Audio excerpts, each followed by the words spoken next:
Morning, everyone, and welcome to this special edition of Property Mythbusters. Property Mythbusters are here to bust some myths around the contradictions and confusion of the marketplace for property investors. And we're coming live here from our own homes instead of our usual location in the fine office in Sydney. However, we've decided that we should practice our social distancing rules. So hopefully the audio and the visual is fine for you guys this morning as we get into a very, very important topic. Deborah, what are we looking at today? So today our topic is we're dealing with the myths relating to property investing emanating from the COVID-19 crisis. So, so Ken's going to start with. I'll start off. I guess there's a bit of a question mark with a lot of the uncertainty and unemployment and things like that. A lot of people, losing their jobs. Whether the banks will be lending money for property investors. So, first and foremost, it's a kind of like a work in progress with a lot of talk between industry bodies such as MFAA with lenders, but in short, lenders are still lending money to borrowers and applicants. There have been measures in place to kind of address certain issues, such as I think one of the points of topic was if an applicant has a formal approval and they're waiting for settlement of their property, what happens if they lose their job? In this case, from what I've heard at the moment, it's a negotiation, but it seems like the lenders will kind of continue that application and kind of put that applicant on a 6-month repayment break due to the COVID-19 pandemic. So the other thing as well is there haven't been too much changes in credit policies. So that's something that I'm monitoring quite closely to see if lenders will tighten up and restrict the lending to certain applicants or across the board.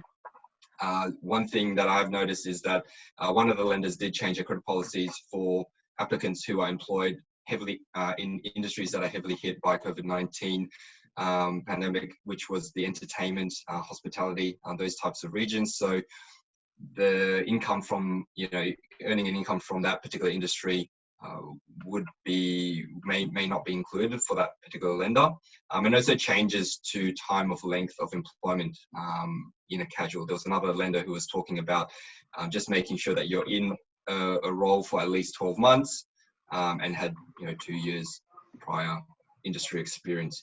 There hasn't been too much other items that have cropped up which would prevent a significant challenge to applicants if they wanted a loan to proceed with purchase. And from what I'm seeing in terms of my client base, what they're doing, it's quite polarizing the entire situation. So a lot of times there's a lot of clients or applicants who would be on the fence in terms of whether they should proceed or whether they shouldn't. But it seems like at the moment they're either deciding to continue or they're deciding to postpone their plans. And it's very very decisive. It's very black and white. So there are still things happening in the back end. That's something that I'm seeing, but the banks are still lending.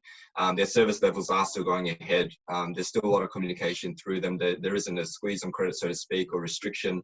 So the supply is still there if someone does want to proceed with a home loan application. Okay, that's good. Okay, so I'm up next. Now, one of the biggest changes that we've had with COVID-19 relating to social distancing was the announcement that there will be no live auctions and no general open houses. Of course, the real estate industry being what it is, they adapted very, very quickly, and so now we have online auctions, and people are expected to utilise virtual inspections before booking a one-on-one private inspection with their agent. So really people seem to have just adapted to that. The other issue is about supply and demand. And so we are seeing vendors who don't have the time pressure to sell are withdrawing their properties with the view that a lot of people are hedging their bets, thinking that this will be a short-term kind of impact. And, you know, fingers crossed it is. So we're seeing vendors pull good stock off the market, but the bad properties are now sort of are still staying on the market. And this will, I think, mean that from a price perspective, good property will hold up. So there'll be more buyers fighting over good property, and we'll see the developers and, you know, some builders trying to flood the market with discounts and incentives. So what we'll see in the media is all these, you know, headlines of top line prices. So Sydney house prices are falling by 10%. But, you know, as experienced buyers, we know that the market is always nuanced, and it's going to be even more amplified during, you know, this crisis. So while you might see the overall numbers drop, there will be still the fight for good quality stock. And we see that every time there's a slowing in the market, but I think that'll be sort of amplified over the next few weeks. And also, when we see the headlines, just remember that it will be from a lower database. So that means that there won't be the volume of numbers. So the reliability of that data as predictions or as a forecast of what's about to happen is not as valid as it used to be. So it's going to be good for media headlines, but the reality is that buyers are still active in the market, and those who haven't lost their jobs are looking for opportunities, and and vendors who don't have to sell, I guess, will just be waiting on the sidelines.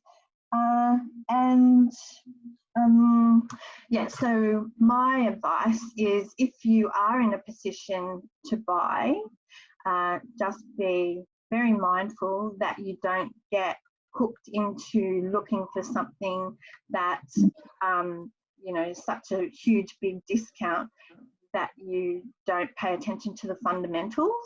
So it still has to be a good property for you for the long term.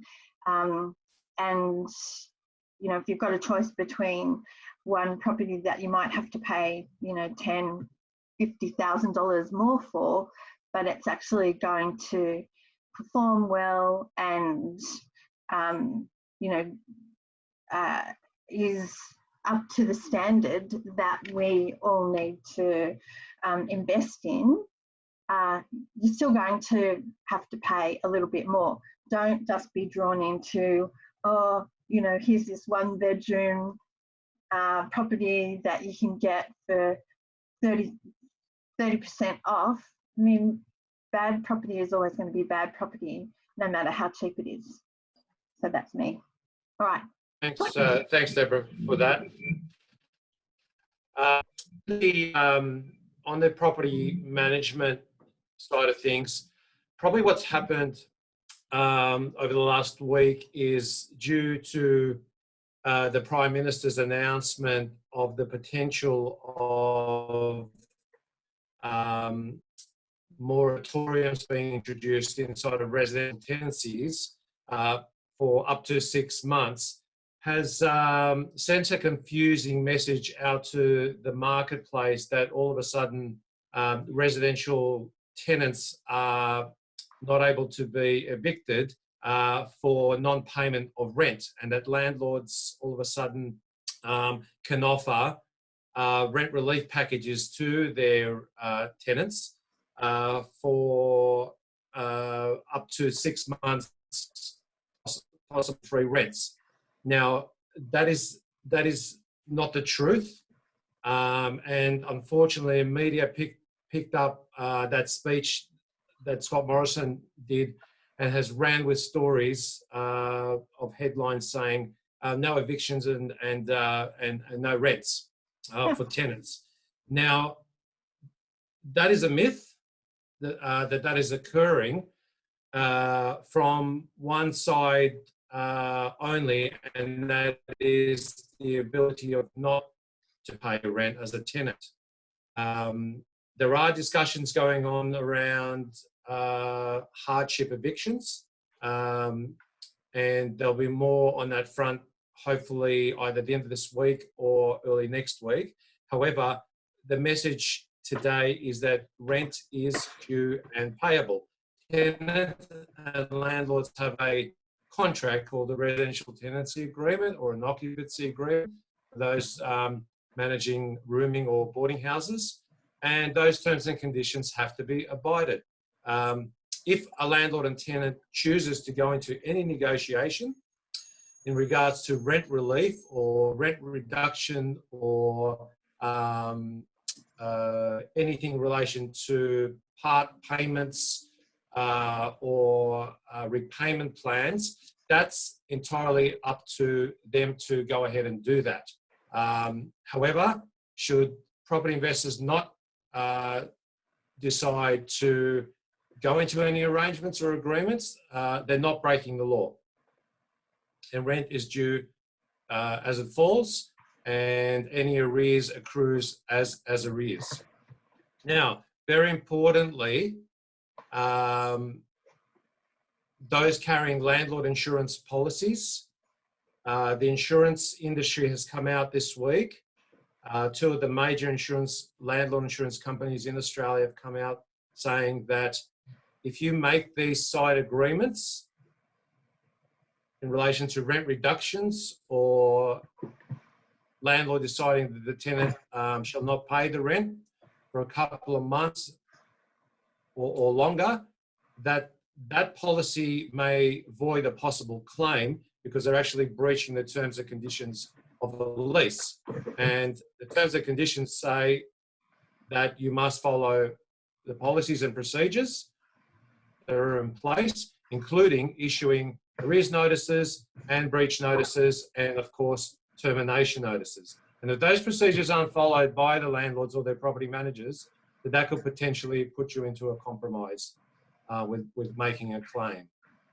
As well as the big news this week on the landlord insurance front is that a lot of the insurance companies have now put an embargo, a stop on issuing new policies.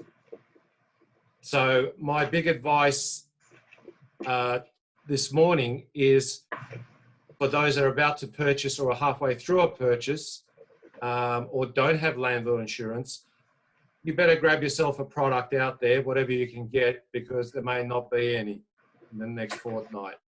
They are stopping new policies, but they are renewing existing policies. So on that front, we're watching closely as the Prime Minister rolls out any initiatives or stops on rents and evictions, as we at this stage don't have any fine detail on that front, and we'll be discussing that in due course as things get rolled out. For the moment, it's business as usual with terms and conditions that have to be abided by both landlords and tenants. Okay. All right. So I guess that.